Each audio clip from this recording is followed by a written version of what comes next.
मुसलमान अपनी इबादत गाह में यानी अपनी मस्जिद में निकाह क्यों नहीं करते। अब आप गौर करें और इस पे देखें और आप रिसर्च भी करें और आपने देखा भी होगा कि ईसाई अपने गिरजे में अपनी इबादत गाह में शादी करते हैं, हिंदू अपने मंदिर में अपनी इबादत गाह में शादी करते हैं और सिख अपनी इबादत गाह गुरुद्वारे में शादी करते हैं, मगर मुसलमान अपनी मस्जिदों में अपनी इबादत गाह में निकाह क्यों नहीं करते हैं।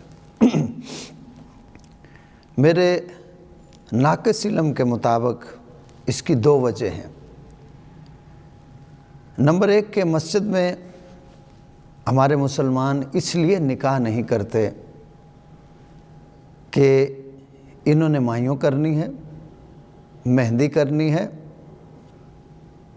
और ढोल बाजा, नाच गाना, शराब और हर किस्म का कंजर खाना इन्होंने करना होता है और इन्हें मस्जिदों में ये करने का मौका नहीं मिलेगा, इसलिए कि मकसद सिर्फ ये होता है कि दुनिया को दिखाना, कि दुनिया राज़ी हो जाए, ख़ानदान वाले राज़ी हो जाएं, बरादरी वाले राज़ी हो जाएं, बरादरी खुश हो जाए, ख़ानदान खुश हो जाए और सबसे बड़ी जो तमन्ना है वो ये है कि शैतान राज़ी हो जाए। अल्लाह नाराज़ हो जाए कोई हर्ज नहीं, कि दीन के ख़िलाफ़ काम होना चाहिए, शैतान राज़ी होना चाहिए, अल्लाह राज़ी हो ना हो कोई बात नहीं। नबी करीम सल्लल्लाहु ताला अलैहि वसल्लम जिनका हम कलमा पढ़ते हैं वो नाराज़ हो जाएं तो कोई बात नहीं, सिर्फ़ शैतान राज़ी होना चाहिए, बरादरी और ख़ानदान राज़ी होना चाहिए, दोस्त अहबाब राज़ी होना चाहिए। बस यही हमारी, कभी हमने गौर नहीं किया कि हमारी कब्र बर्बाद हो रही है, मौत के वक़्त कितनी सख्ती हमें बर्दाश्त करना पड़ेगी और अपनी मौत की सख्तियों को दावत दे रहे हैं और हम इतने नादान हैं, इतने नादान हैं कि अपनी कब्र भी बर्बाद कर रहे हैं और अपनी हशर भी तबाह कर रहे हैं। कि नबी करीम सल्लल्लाहु ताला अलैहि वसल्लम आपने इरशाद फरमाया कि मौत की सख्ती इस कदर सख्त है कि मौत का एक झटका, फरमाया कि तलवार के 100 वार एक तरफ और मौत का एक झटका एक तरफ, मगर हम अपनी मौत को भूल गए। और फिर फरमाया एक दूसरी हदीस में कि 300 वार तलवार के और मौत का एक झटका।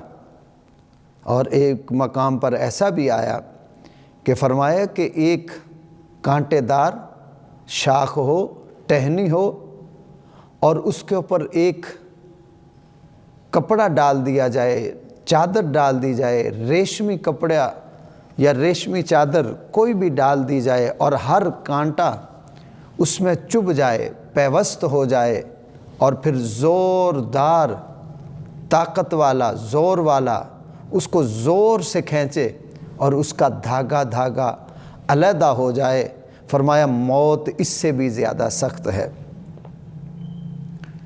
और कब्र अंधेरी है और यहाँ हमारी एक ही फ़िक्र है, ख़ानदान राज़ी हो जाए, दुनिया राज़ी हो जाए, बरादरी राज़ी हो जाए और फिर हमें ना मौत की सख्ती का डर, ना कब्र के अंधेरों का डर और ना हशर का डर।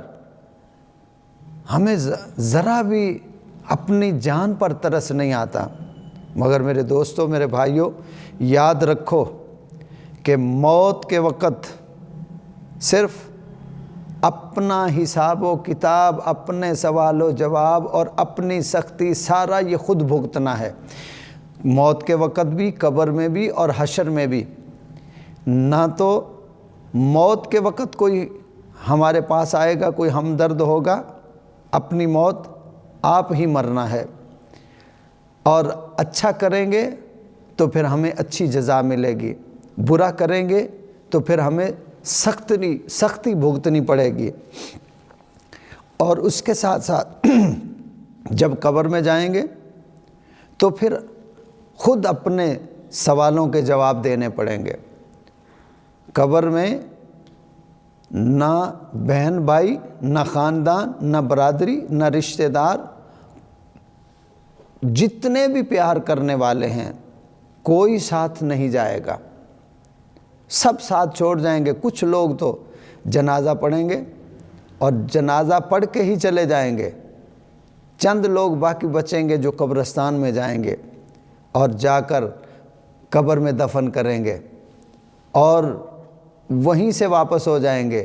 پھر کچھ رہ جائیں گے کہ جو دعا کریں گے، سارے چلے جائیں گے۔ اور جو ماں اپنے بیٹے کے لیے، بیٹی کے لیے جان دیتی ہے، جو باپ جان دیتا ہے، یہ ماں باپ قبر کے اندر تو دور کی بات ہے، ماں یا باپ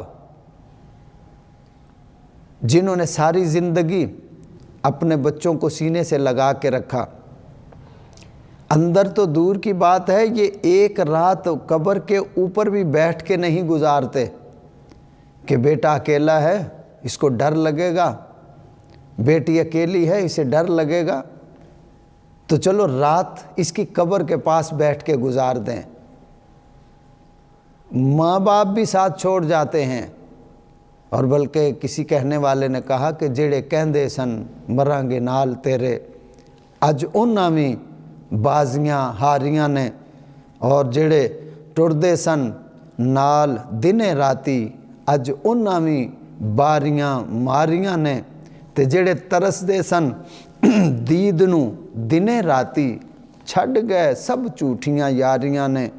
تے محمد بوٹیا اے جگ سارا ہی جھوٹا، کملی والے دیاں سچیاں یاریاں نے۔ تو میرے دوستو، قبر میں صرف پیارے آقا علیہ السلام آپ کی زیارت نصیب ہوگی۔ تو اگر آج ہم دنیا میں ان کی نافرمانی کریں گے اور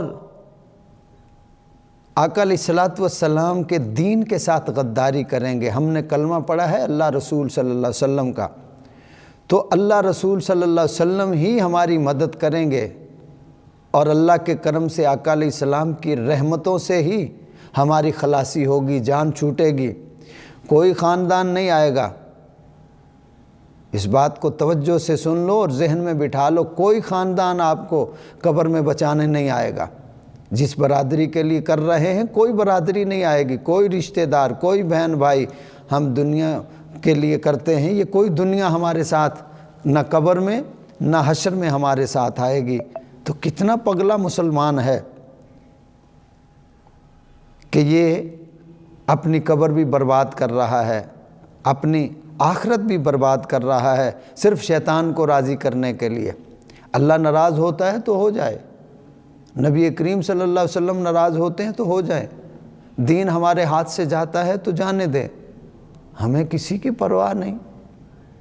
میرے بھائیوں، اگر ہم نے یہ سارے کام ہی اللہ رسول صلی اللہ علیہ وسلم کے خلاف کرنے تھے تو پھر ہمیں کلمہ پڑھنے کی ضرورت کیا ہے؟ پھر کلمہ پڑھنے کی ضرورت کیا تھی؟ ہم کلمہ پڑھ کے بھی مسلمان نہیں ہوئے۔ زبان سے کلمہ اگر کوئی کافر بھی پڑھ لے گا تو مسلمان نہیں ہو جائے گا۔ کلمہ پڑھنے کا مقصد یہ ہے کہ دل و جان سے عمل کیا جائے، اس کلمے کو سمجھا جائے۔ اس کلمے کا مقصد کیا ہے؟ مقصد یہ ہے کہ ہم اللہ رسول صلی اللہ علیہ وسلم کی تابعداری میں زندگی گزاریں۔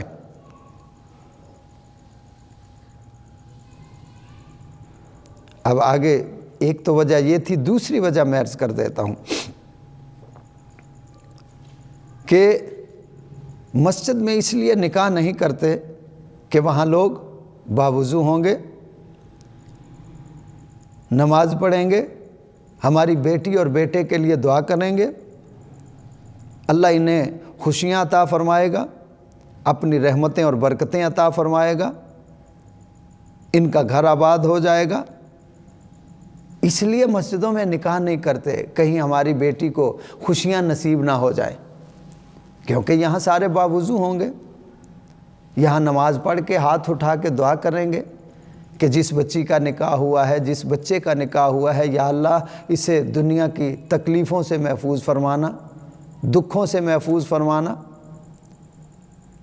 अब ये तो मस्जिद में यही दुआ करेंगे ना सारे कि या अल्लाह इनकी दुनिया, कब्र, हशर, आखिरत बेहतर फरमाना, इनको नेक औलाद अता फरमाना।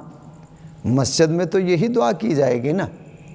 मगर हम कैसे पगले और नादान मुसलमान हैं कि हम शादी हाल में जाएंगे, पार्कों में जाएंगे, वहाँ शादियाँ करेंगे, निकाह करेंगे, और फिर वहाँ जो कंजर खाना होता है, और जब दुआ का वक़्त, निकाह का वक़्त होता है तो फिर आ जाते हैं और कहते हैं मौलवी साहब जल्दी करना। ये सारा शैतान का जाल है जिसमें हम फंस चुके हैं। ये शैतान का जाल है। हम अब समझते हैं कि हम बड़े समझदार हैं और बड़े अक्लमंद हैं और बड़े सियाने हैं। हम सियाने नहीं, सियाना बंदा वो होता है जो अपना भला करे, समझदार वो होता है जो अपना भला करे। वो किस चीज़ का समझदार है कि जो अपनी कब्र भी बर्बाद कर रहा है, अपने हशर भी बर्बाद कर रहा है, अपने बच्चों की ज़िंदगी भी बर्बाद कर रहा है। अगर हम सुन्नत के मुताबिक करते, मस्जिद में आ जाते, मस्जिद में निकाह करना सुन्नत है, और सुन्नत के मुताबिक निकाह करते, वहाँ सारे बावुज़ू होते और दुआ करते, तो अल्लाह ताला इन्हें रहमतें और बरकतें अता फरमाता। मगर हम नहीं, ये नहीं करते। हमारी कोशिश ये है कि नाच गाना हो और उस नाच गाने के अंदर हम अपनी बेटी को रुखसत करें, नाचते हुए गाते हुए रुखसत करें, तो फिर इसका नतीजा भी तो यही निकल रहा है ना। इसका रिज़ल्ट भी तो यही है कि अब मियाँ बीवी में इत्तेफाक नहीं है, घरों में बरकत नहीं है, क्योंकि हमने अल्लाह का नाम लेके इनको रुखसत किया होता, अल्लाह और प्यारे आका अलैहिस्सलाम को राज़ी करके इनको रुखसत किया होता, दीन के साथ मोहब्बत में इनको रुखसत किया होता, दीन से वफ़ादारी करते हुए अगर हमने इन्हें रुखसत किया होता तो इनको आपस में इत्तेफाक भी नसीब होता, बरकतें भी नसीब होती, आपस में प्यार भी होता, इनकी ज़िंदगी में सुकून भी होता। जब हमने शैतान की फर्मा बरदारी करके इनको रुखसत किया, शैतान की ताबेदारी में इनको रुखसत किया, तो फिर शैतान का तो मकसद ही एक है कि इन्हें बर्बाद करना। उसने कसम उठाई थी जब अल्लाह रब्बुल आलमीन ने उसे जन्नत से निकाला, उसके गले में लानत का तोक डाला, तो शैतान ने अर्ज़ की या मेरे मौला मुझे क़यामत तक ज़िंदगी अता फरमा। तो रब्बुल आलमीन ने फरमाया ख़बीस बदबख्त ज़िंदगी क़यामत तक क्या करेगा? तो अर्ज़ करने लगा फ़बि इज़्ज़तिका ला उग़वियन्नहुम अजमईन, मौला मुझे तेरी इज़्ज़त की कसम है, जिस आदम अलैहिस्सलाम की वजह से तूने मुझे जन्नत से निकाला है, इसकी औलाद का मैं बेड़ा गर्क करूँगा, इन्हें मैं जन्नत में नहीं जाने दूँगा। तो ये शैतान का जाल है। और हम मुसलमान हैं, कलमा भी पढ़ते हैं और अल्लाह रसूल सल्लल्लाहु अलैहि वसल्लम की नाफरमानी करते हैं। हम कैसे मुसलमान हैं? हमें सोचना चाहिए और गौर व फिक्र करना चाहिए कि हम मुसलमान हैं, हमने वफ़ादारी करनी है। तो मेरे मुसलमानों, ईसाई अपनी इबादतगाह में शादी करता है, हिंदू सिख अपनी इबादतगाह में करता है, तुम्हें क्या है? तुम भी मस्जिदों में निकाह करो ताकि तुम्हारे बच्चों की, आने वाली नस्लों की बुनियाद मजबूत हो जाए, आने वाली नस्लें नेक हो जाए, अच्छे लोग हो, अच्छी औलाद पैदा हो, नेक लोग पैदा हों। तो जब शैतान के फरमाबरदारी में, उसकी ताबेदारी में हम अपनी बेटी बेटे को रुखसत करेंगे, तो फिर आगे शराबी, ज़ानी, सूदखोर और रिश्वतखोर और हराम खोर और जवारिये और बेनमाजी ही पैदा होंगे। अल्लाह ताला हमें अमल की तौफ़ीक अता फ़रमाए।